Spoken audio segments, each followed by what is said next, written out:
Coming up, two truths and a lie, Dbacks edition. Let's get into it.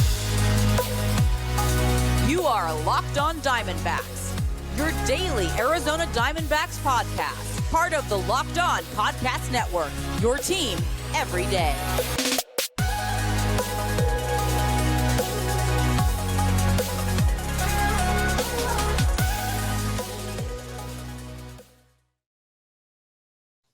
Welcome into the Locked On Diamondbacks podcast. I'm your host, Millard Thomas. I'm a multimedia journalist and I'm a graphic designer, so please go check out my website, millardthomas24.myportfolio.com. On there, you can see all my latest work, from my packages to my articles to my photos and my graphic design. If you want to see more content by me, just follow me on Twitter at CreatorThomas24 for my personal account, which is look up Locked On Diamondbacks on both Twitter and Instagram for the podcast handle. And of course, thank you for making Locked On Diamondbacks, your first listen every day. Would not be able to do this podcast without you, my loyal listeners, sharing, subscribing, reviewing, doing all that so I could do this podcast for you. Thank you. It's free and available on all platforms, so please continue to tell your friends. As I mentioned in segment number 1, I want to do two truths and a lie, Dbacks edition, and then we're going to talk a little bit about the upcoming series against the Chicago Cubs. I got a few things that I'm monitoring as we enter this weekend series against Chicago, and then we'll wrap up the pod with the finale with Sully Baseball, discussing games in London. Should MLB fans care about them at all? So we're going to be talking about international games and Major League Baseball, but let's first start with two truths and a lie, Dbacks edition. So you guys, after I give the two truths and a lie, you can pause the video, do whatever you need to do to figure out which one's the lie. So let's jump right into it. The first one, the first statement, Seth Beer is 1 for his last 38. One hit in his last 38 at-bats. Number 2, D-backs pitchers can't finish innings, or they struggle to finish innings with 2 outs. Number 3, D-backs pitchers have the lowest contact percentage in the National League. Now we'll do the Dora the Explorer pause and give you guys a couple Mississippis. Okay, you guys ready? The one that was the lie there is D-backs starters have the lowest contact percentage in the National League.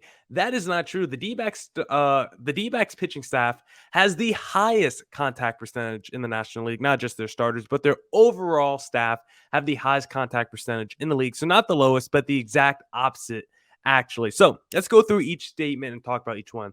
The first truth I gave you guys was Seth Beer is 1 for his last 38. That is unfortunately true. Seth Beer is in a prolonged slump, about 2.5, 3 week slump right now. And it was someone that was top 3 in my trustworthy rankings. I did those like about 3 weeks ago now. I believe I had him, Kyle Nelson, and one other guy. I think Joe Mantiply I had in there, or maybe not. There was one other guy that I had in there that I couldn't remember. It might have been Ketel Marte, but Seth Beer was definitely in those trustworthy rankings. He was definitely in the top 3. He might have been my most trustworthy guy. He might have been number 2 behind Merrill Kelly now that I think about it. But I had to do the trustworthy rankings today.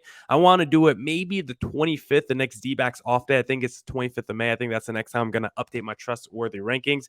And Seth Beer probably won't be on there. 1 hit, 1 run, 1 RBI since April 23rd. He's been in a big-time funk. And the offense for the team has been pretty good since entering May, despite Seth Beer really struggling at the plate. The offense for the D-backs since entering May, 767 OPS as a team. And now with Alec Thomas on the roster, you have to wonder, what kind of playing time is Seth Beer going to continue to see as the season progresses? Because you got to think, when there's a righty on the mound, Torey Lovullo can go with an all-lefty outfield of Dalton Varsho, David Peralta, and Alec Thomas. You know who's not mentioned in that outfield? Pavin Smith. So guess where you can play Pavin? You can play him at first base. Now, maybe you still have Seth Beer at DH. Maybe you don't. It really depends how the D-backs want to play this lineup. Maybe they feel like Christian Walker deserves to be a DH that day, or maybe still keep Christian Walker at first base and put Pavin Smith at DH that day if you feel like he gives you a better opportunity to win. If you think Walker and Pavin Smith is a better duo against that righty than Seth Beer and Pavin Smith, or Seth Beer and Christian Walker. So it really depends. Now that the D-backs have such a influx of lefties on this team, it makes you wonder what kind of playing time Seth Beer is going to continue to get. You also have Josh Rojas in the mix now. He plays third base, so that kind of eliminates Seth Beer from maybe potentially playing third base. That was kind of kicked around, at least on Dbacks Twitter earlier this year, when the Dbacks were getting no production on third base. A lot of people want to see Seth Beer pick up a glove, even though he's terrible defensively. They're like, just put him over there. His bat is so good. The offense doesn't do anything. It's not like the defense could get any worse, but it's hard to see a role for Seth Beer right now, at least an everyday role. I still think he's going to get playing time. I still think he's going to be doing DH or backing up Christian Walker on certain days, but I would like to see him get back on track because I still don't think the D-backs have an above 500 record without Seth Beer. We talked about it ad nauseum. I think I say that word ad nauseum on this podcast. Seth Beer has been responsible for a few wins this season. The walk-off, he's had a couple big clutch hits in other games, been able to put some runs on the board earlier in the season. But now that he's struggling, I do want to see him get back into the groove he was before. I think the D-backs are going to be patient with him. Maybe they send him back to the minor leagues eventually if this slump continues for another couple weeks. But remember, we got to be patient with Seth Beer just because it is his first full-time opportunity in the big leagues. He had a cup of coffee last season before he got hurt, so you can't really count that too much. The sample size was too small. And so far this season, he started the year really hot, has been really cold since then. And I would like to see what his baseline level is because he was so good to start and because he's been so bad the last couple of weeks. I really don't know where Seth Beer falls in between that, what kind of level of player he really is. So I think we're still going to see him get opportunities on the major league level, but I think they're going to start to dwindle as the D-backs play other guys like Alec Thomas and the Rojas's and the Pavin Smiths more. But if Beer does start to heat up on the days he does play, then maybe he can overtake like a Pavin Smith for that DH spot, or, just get a little bit more playing time where you look at Seth Beer as that first option instead of Pavin Smith when there's a righty on the mound, depending on how Torey Lovello tinkers with the lineup, because there's so many different combinations they can do when it comes to righty and lefty cross matchups. The second truth I gave you guys was D-backs pitchers can't finish innings with 2 outs. Now, they can obviously finish innings with 2 outs, but they struggle to do that because D-backs pitchers in 2022 have a 758 OPS and a 274 average allowed with 2 outs. That is not good at all. And when it's 2 outs and runners in scoring position, it gets even worse. It gets nightmarish, actually. 297 average allowed and 832 OPS allowed with 2 outs and runners in scoring position. That's when you really need to buckle down as a pitcher, but somehow the D-backs have really struggled in the area, and it's been the good D-backs pitchers and the bad D-backs pitchers that have struggled with 2 outs. We know Mark Melancon, he's probably been the king of the 2-out hit, the 2-out RBI single given up, because if you look at his numbers, he's given up 5 hits over 27 at-bats with 1 out or less. I'll say it again, 5 hits over 27 at-bats with 1 out or less, but 13 hits in 21 at-bats when there's 2 outs. 13 hits in 21 at-bats when there's 2 outs. Just 5 hits with 1 out or less all season. And guess what? When it's 2 outs or runners in scoring position, he's given up 7 hits in 12 at-bats. And he's not the only one. Like I mentioned, not just their bad pitchers, but even the best of the best when it comes to D-backs pitchers haven't even been that clean or crisp when it comes to 2-out situations, because you don't have to look any further than maybe the favorite for the NL Cy Young Award, at least top 3, Merrill Kelly, has a 678 or 768 OPS and a 291 average allowed with 2 outs. Think about that. Merrill Kelly, who has been dominant all season long, 768 OPS and 291 average allowed with 2 outs. And when it's 1 out or less, it's like a 200 average and a 500 OPS. Merrill Kelly's dominant when there's 1 out or less, but when there's 2 outs, you can really get to Merrill Kelly. So seeing 2 outs and pitchers give up hits, pitchers give up RBIs, especially with runners in scoring position, is, I always talk about what's the most frustrating thing to watch. What's the biggest pet peeves you can watch when watching your favorite team? That's one of them. That's very high on the list. Anything that happens whenever there's action or damage given up, when there's 2 outs on the board, you just feel like an idiot because you're only 1 batter away from getting out the inning, especially when it was like 2 outs and no one on. And then all of a sudden you get 2 outs and maybe there's a man on first and second, and then you give up a double. And now 2 guys score at 2 outs because they're running hella aggressive already. It has to be one of the most frustrating things to watch during a baseball game, especially your favorite team. 2 outs, damage, 2 out runs given up, frustrating. 2 outs hits given up are frustrating. If it's just 1 single, it's fine. But when you give up multiple hits in a row and it's 2 outs, especially when the game is close and on the line, like we were talking about yesterday, it's annoying when your starter has a great 6-7 innings. You just need to get those final 6 outs, and you're relieved, and you don't have enough confidence in your bullpen to get it done. Another thing that's annoying is when you have 2 outs on the board and you just have to get away from this inning to maybe win the ball game, or at least put the ball in the hands of your best pitcher, maybe your closer after that, and your guy can't come through when there's 2 outs on the board. Those 2 situations are one of the most 2 frustrating things to watch as a baseball fan, specifically when it's your favorite team. And then the last thing I want to talk about, which is a lie.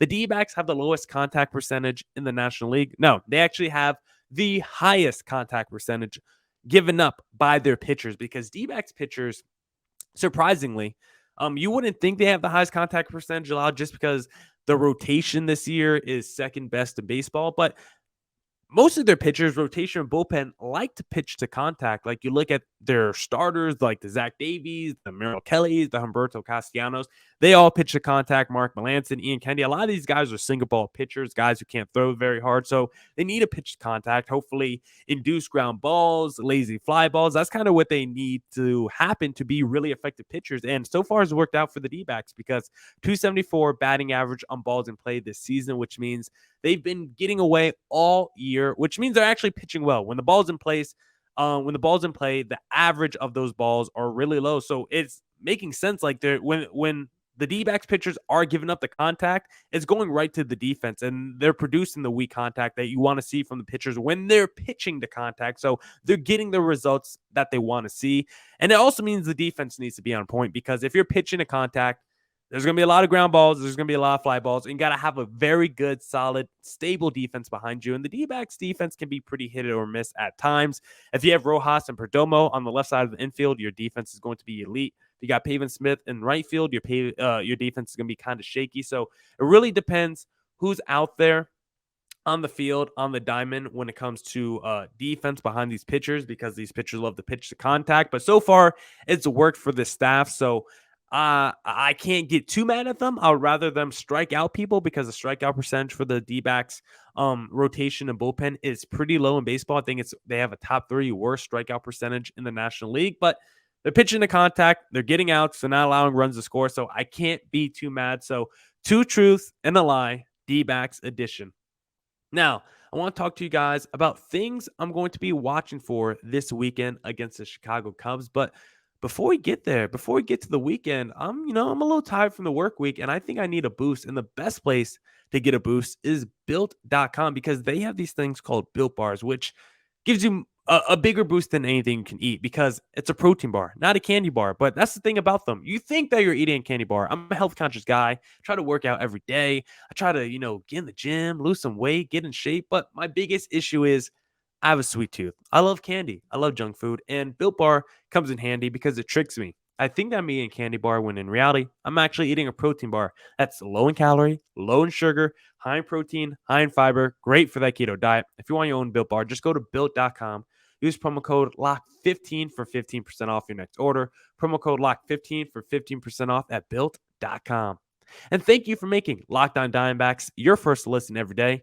For your next to listen, check out the Locked On Now podcast, recaps of MLB games with analysis from our local experts, taking fans through the season like no other network, free and available wherever you get your podcasts. All right. Let's get back into the podcast, actually, and let's discuss things I'm watching for against the Chicago Cubs before our finale with Sully Baseball, talking about, basically baseball going back across the pond and playing games in London. If I could do a British accent, I would have right there. Going back across the pond. I just don't have it. Can I get a cup of tea, sir? We're going back across the pond to play some baseball. That's my best British accent. It's really bad. It's really terrible. But let's talk about things I'm watching for against the Chicago Cubs. So just ignore my British accent, because there's a few things I'm watching for. We'll see how long we spend on them if we could get to all things, because I have 5 things written down here, and I might talk too long because that first segment went like 12 and a half minutes, which I didn't expect. So let's see how many things we could get through here that I have written down. The first thing: can the D-backs continue to prove that they belong here? When I mean, do they belong here? I mean, in the wild card race, do they belong in contention for, one of the wild card spots, playoff contention? Do they deserve to be in the conversation when we're saying, Let's look at the playoff field and teams that can make the postseason and at least be playoff contenders, not World Series contenders, but playoff contenders.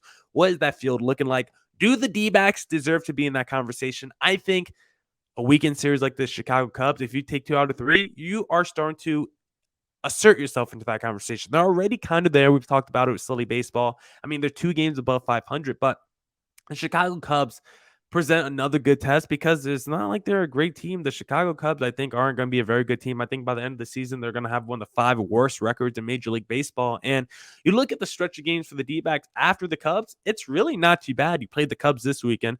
Then you play 4 games against the Dodgers. You got a doubleheader on Tuesday. And then after that, you play the Cubs again like you just did with the Marlins. So with the Cubs, you could win 2 series in 2 weeks. And then after the Cubs, you got the Royals. You got the Dodgers again. But again, that's an NL West opponent. Like, you got to throw the records out. So that could be a toss-up series. You got the Braves after the Dodgers, who have been hit or miss. And then after the Braves, you play the Reds and you play the Pirates. Like, the schedule isn't too bad for the D-backs over the next couple of weeks. And it all starts against the Chicago Cubs. And if the D-backs can take 2 out of 3 against the Chicago Cubs this weekend, the next weekend, the D-backs are going to be looking pretty in that wild card race. And they might even be, 3-4 games above 500 by the end of next weekend. At least by the end of this weekend, they take 2 out of 3 against the Chicago Cubs. They'll be 4 games above 500.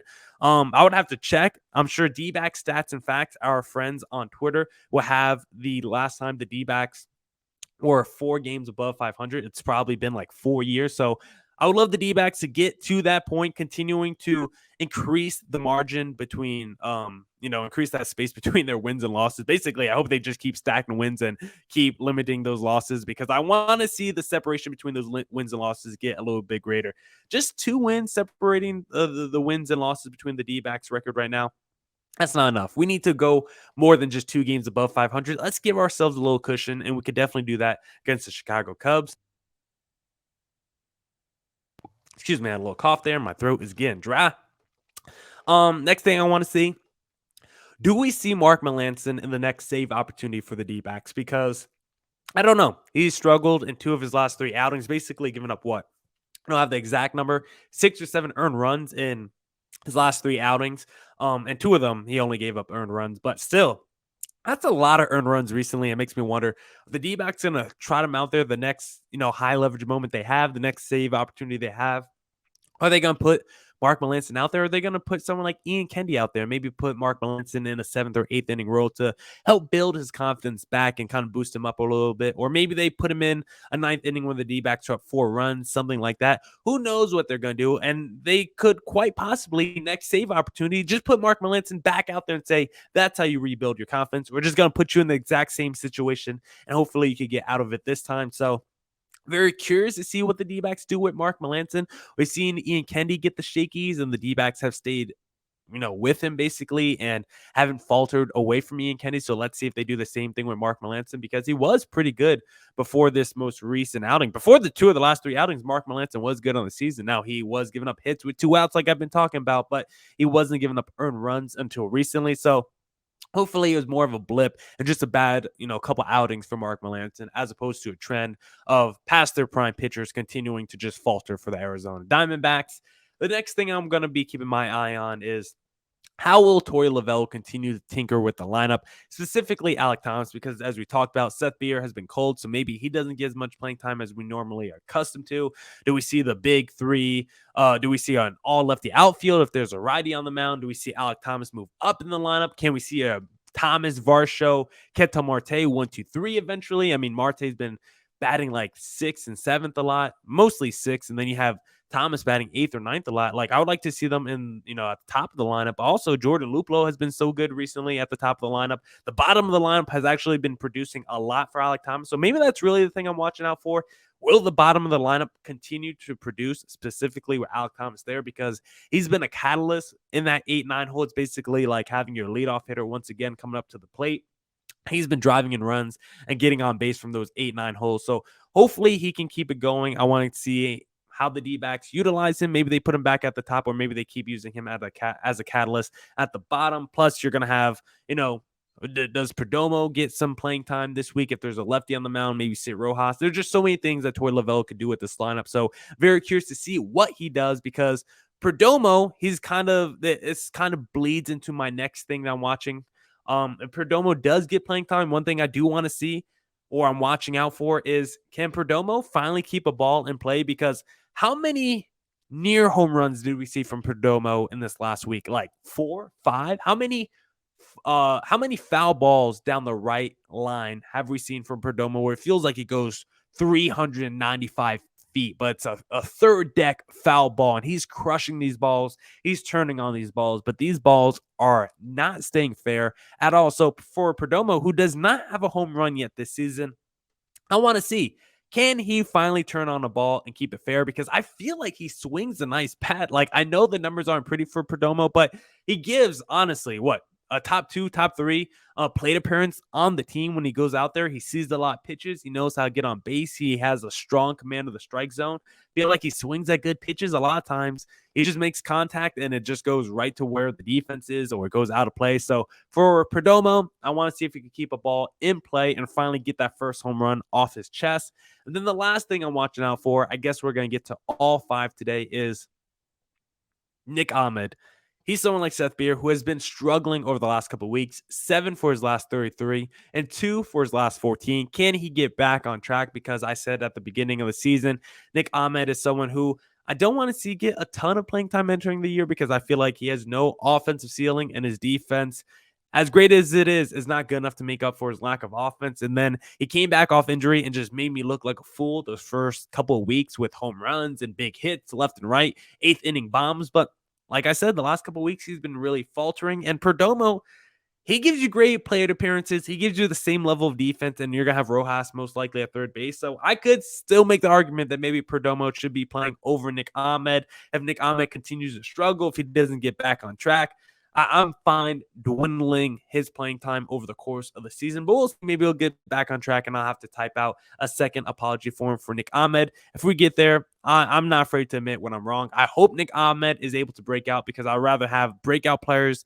than guys who are struggling. So for Nick Ahmed, let's see you get back on track, buddy, because if you don't, I wouldn't mind Geraldo Perdomo taking your job. Now, if you want to bet on Geraldo Perdomo taking Nick Ahmed's job, you need to head to BetOnline, because our partners at BetOnline continue to be the #1 source for all your betting needs and sports info. Find all of the latest odds, news, and sports developments, including this year's basketball playoffs, Major League Baseball scores, fights, and even next season's NFL futures.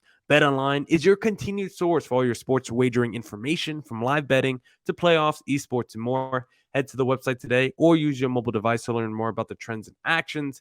BetOnline, where the game starts.